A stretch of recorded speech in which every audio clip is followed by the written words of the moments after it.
We, the people of the United States, in order to form a more perfect union, establish justice, ensure domestic tranquility, provide for the common defense, promote the general welfare, and secure the blessings of liberty to ourselves and our posterity, do ordain and establish this Constitution for the United States of America. Article 1. Section 1. All legislative powers herein granted shall be vested in a Congress of the United States, which shall consist of a Senate and House of Representatives. Section 2. The House of Representatives shall be composed of members chosen every second year by the people of the several states, and the electors in each state shall have the qualifications requisite for electors of the most numerous branch of the state legislature. No person shall be a representative who shall not have attained to the age of 25 years, and been 7 years a citizen of the United States, and who shall not, when elected, be an inhabitant of that state in which he shall be chosen. Representatives and direct taxes shall be apportioned among the several states which may be included within this Union, according to their respective numbers, which shall be determined by adding to the whole number of free persons, including those bound to service for a term of years, and excluding Indians not taxed, 3/5 of all other persons. The actual enumeration shall be made within 3 years after the first meeting of the Congress of the United States, and within every subsequent term of 10 years, in such manner as they shall by law direct. The number of representatives shall not exceed 1 for every 30,000, but each state shall have at least 1 representative, and until such enumeration shall be made, the state of New Hampshire shall be entitled to choose 3, Massachusetts 8, Rhode Island and Providence Plantations 1, Connecticut 5, New York 6, New Jersey 4, Pennsylvania 8, Delaware 1, Maryland 6, Virginia 10, North Carolina 5, South Carolina 5, and Georgia 3. When vacancies happen in the representation from any state, the executive authority thereof shall issue writs of election to fill such vacancies. The House of Representatives shall choose their Speaker and other officers, and shall have the sole power of impeachment. Section 3. The Senate of the United States shall be composed of 2 senators from each state, chosen by the legislature thereof, for 6 years, and each senator shall have 1 vote.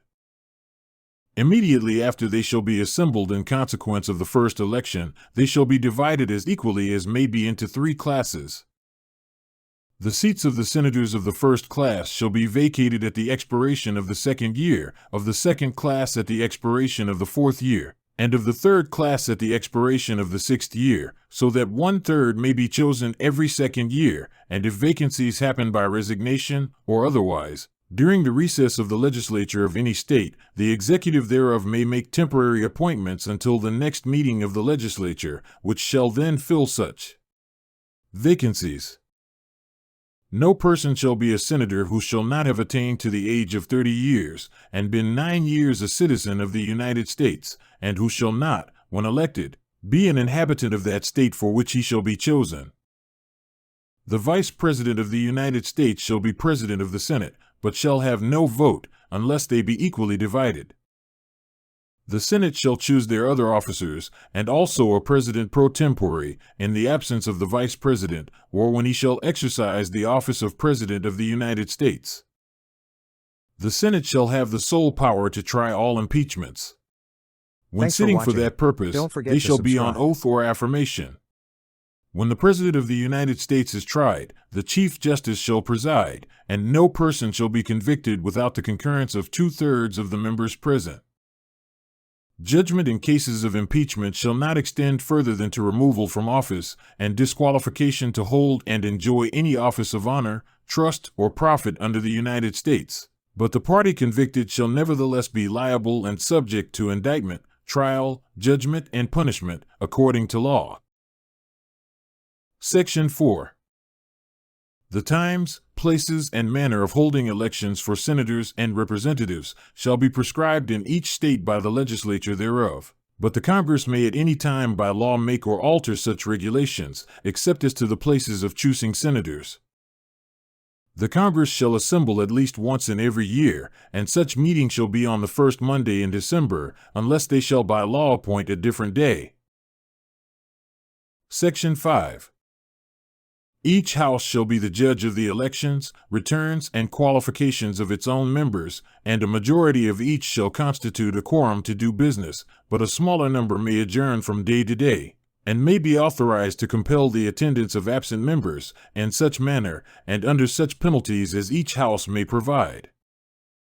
Each house may determine the rules of its proceedings, punish its members for disorderly behavior, and, with the concurrence of 2/3, expel a member.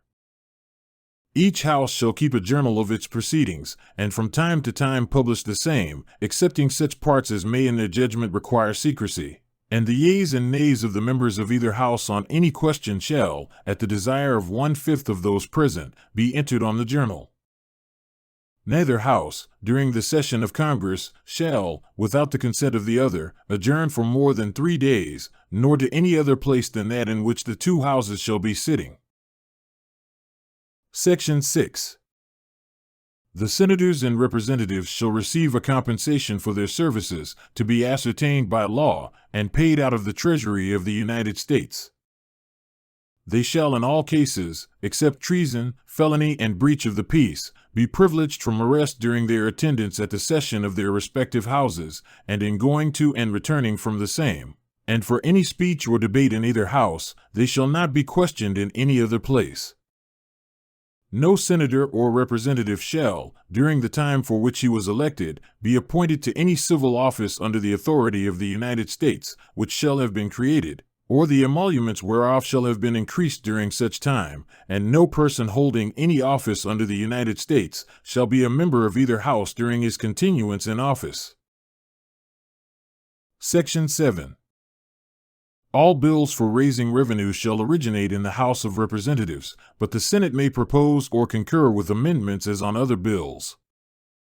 Every bill which shall have passed the House of Representatives and the Senate shall, before it become a law, be presented to the President of the United States. If he approve, he shall sign it, but if not, he shall return it, with his objections to that House in which it shall have originated, who shall enter the objections at large on their journal, and proceed to reconsider it.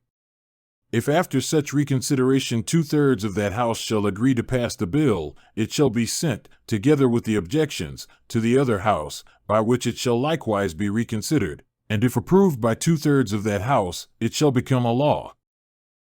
But in all such cases the votes of both Houses shall be determined by yeas and nays, and the names of the persons voting for and against the bill shall be entered on the journal of each House respectively. If any bill shall not be returned by the President within 10 days, Sundays excepted, after it shall have been presented to him, the same shall be a law, in like manner as if he had signed it, unless the Congress by their adjournment prevent its return, in which case it shall not be a law. Every order, resolution, or vote to which the concurrence of the Senate and House of Representatives may be necessary, except on a question of adjournment, shall be presented to the President of the United States, and before the same shall take effect, shall be approved by him, or being disapproved by him, shall be repassed by 2/3 of the Senate and House of Representatives, according to the rules and limitations prescribed in the case of a bill. Section 8.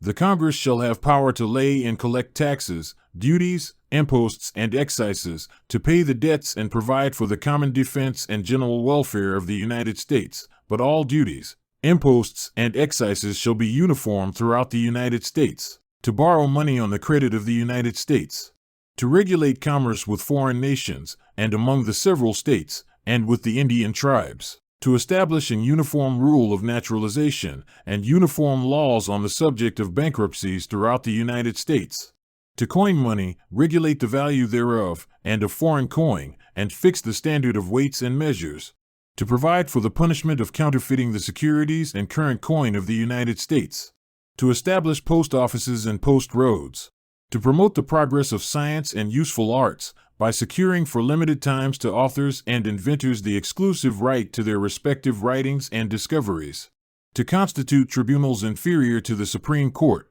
to define and punish piracies and felonies committed on the high seas, and offenses against the law of nations, to declare war, grant letters of marque and reprisal, and make rules concerning captures on land and water, to raise and support armies, but no appropriation of money to that use shall be for a longer term than 2 years, to provide and maintain a navy, to make rules for the government and regulation of the land and naval forces, to provide for calling forth the militia to execute the laws of the Union, suppress insurrections, and repel invasions, to provide for organizing, arming, and disciplining the militia, and for governing such part of them as may be employed in the service of the United States, reserving to the states respectively the appointment of the officers and the authority of training the militia according to the discipline prescribed by Congress,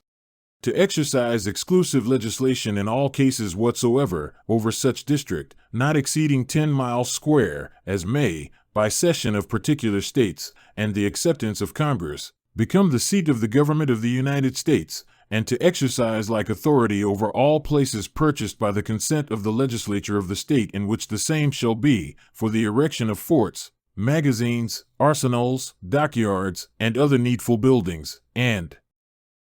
to make all laws which shall be necessary and proper for carrying into execution the foregoing powers, and all other powers vested by this Constitution in the government of the United States, or in any department or officer thereof. Section 9.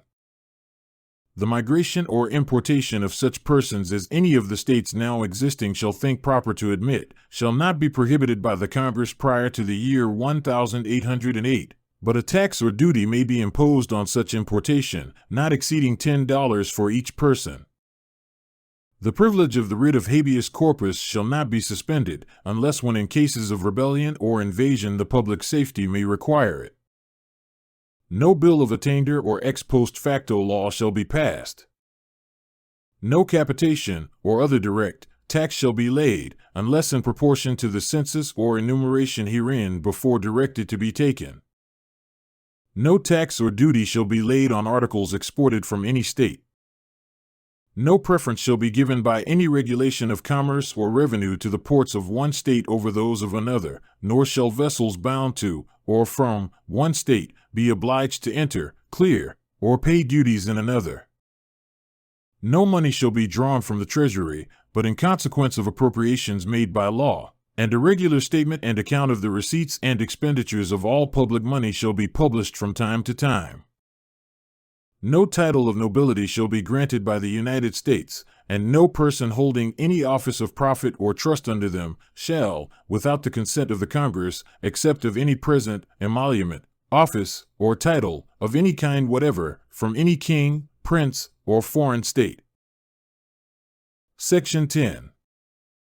No state shall enter into any treaty, alliance, or confederation, grant letters of marque and reprisal, coin money, emit bills of credit, make anything but gold and silver coin a tender in payment of debts, pass any bill of attainder, ex post facto law, or law impairing the obligation of contracts, or grant any title of nobility. No state shall, without the consent of the Congress, lay any imposts or duties on imports or exports, except what may be absolutely necessary for executing its inspection laws. And the net produce of all duties and imposts, laid by any state on imports or exports, shall be for the use of the Treasury of the United States, and all such laws shall be subject to the revision and control of the Congress. No state shall, without the consent of Congress, lay any duty of tonnage, keep troops, or ships of war in time of peace, enter into any agreement or compact with another state, or with a foreign power, or engage in war, unless actually invaded, or in such imminent danger as will not admit of delay. Thanks for watching. Don't forget to subscribe.